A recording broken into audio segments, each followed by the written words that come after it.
Hello everybody, my name is Wilder, and Rune Factory 5 kind of got a release date here in the West? Not really. It turns out the game has been delayed from its original release of 2021. During this year's E3 at the Future Games show, Xseed showed us some footage of Rune Factory 5 in English. We got a really nice look at some new gameplay footage and a look at some of the characters, including Riker, who a lot of people couldn't decide on his name, but it turns out Xseed just kinda renamed him a little bit, so whatever, I guess. Doesn't matter what we translated. Still kinda weird.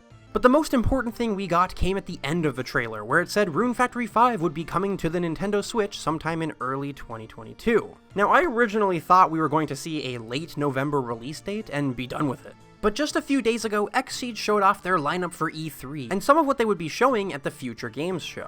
And among these titles was Rune Factory 5, with a 2022 date right underneath it. You can see it here in this image, and although we already knew before the Future Games show that this game was going to be delayed thanks to this image they tweeted, I personally wanted to wait until we got the actual announcement in a trailer during E3 to go ahead and make a video on it. The real reason as to why, though, is because I actually thought the concrete release date would be shown off in the trailer we got, and I could finally deliver the release date to you guys, even if it was a 2022 date.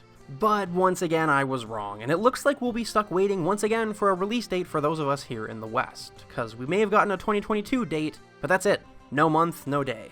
However, maybe this delay isn't such a bad thing after all. Now hear me out for a second.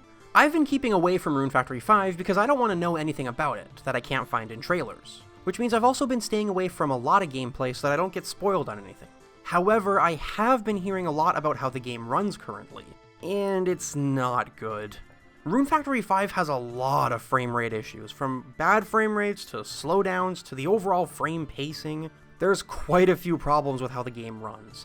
And I'm not just talking about like the, oh haha, who cares about a few dropping frames? I'm talking about there are some videos of people dropping to as low as 9 frames a second, halting the game and bringing it to a slow crawl. Some areas in the game just seem to be that bad. Some complaints about the loading times being a little too long have come up here and there, and the draw distances on some characters and objects being really bad have also come up when talking about the game. And of course, because Japan got the game before us, they were the ones who had to run headfirst into all these performance problems, and they were definitely not happy about it.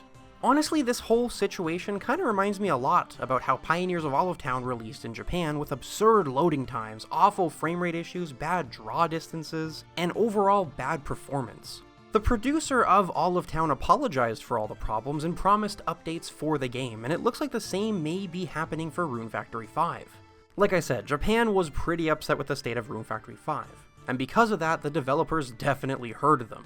Also, I mean, just looking at, like, especially a few areas in the game, you can just tell that it needed more time and care in the performance department. And so, there have already been a few patches here and there released for the game in Japan to tackle all the complaints that players had about the game. From performance to bugs, both big and small, the developers have actually really been pushing to fix it up. From the look of things, it's getting a little better, but it definitely still needs work.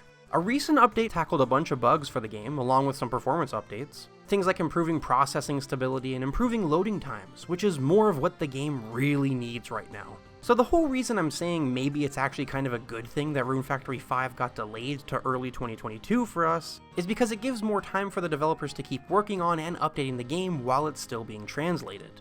When everything's all said and done with translating the game, we should be getting the most recent version of the game with all the patches and fixes just like Japan has. Seeing as how these updates don't really target anything that has to do with text or characters in a way that would make the translation process even longer. So honestly, the longer they have to fix up the game before we get it, the better of an experience we have on launch day. I mean, if we're being serious here, it's honestly just awful that this happens at all these days. I don't think there's a big developer in gaming today who hasn't at one point released a game in a poor state and promised to fix it while you buy it. But in my opinion, it's so much worse when it happens for farming sim type games like Rune Factory 5 or Pioneers of Olivetown. Because with how these games work and play, it's not exactly like a brand new fresh playthrough is what everyone wants to do every time a new patch comes out.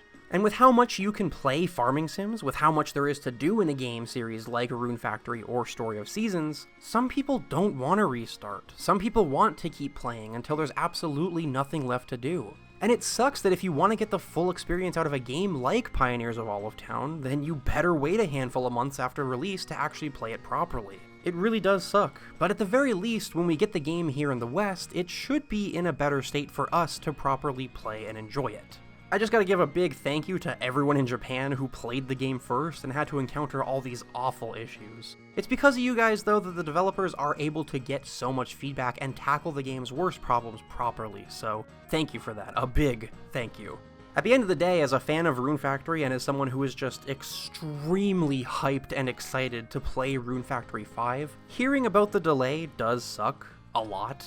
But every time I think about the next upcoming patch for the game that I won't have to receive while I play the game, every time I think about not being able to sit down and properly enjoy the long-awaited Rune Factory 5 because the game is running too slow or it crashes, I really start to not mind the wait and just hope that when we do get the game, it'll be one that doesn't suffer from problems that could take us out of the game and ruin our experiences.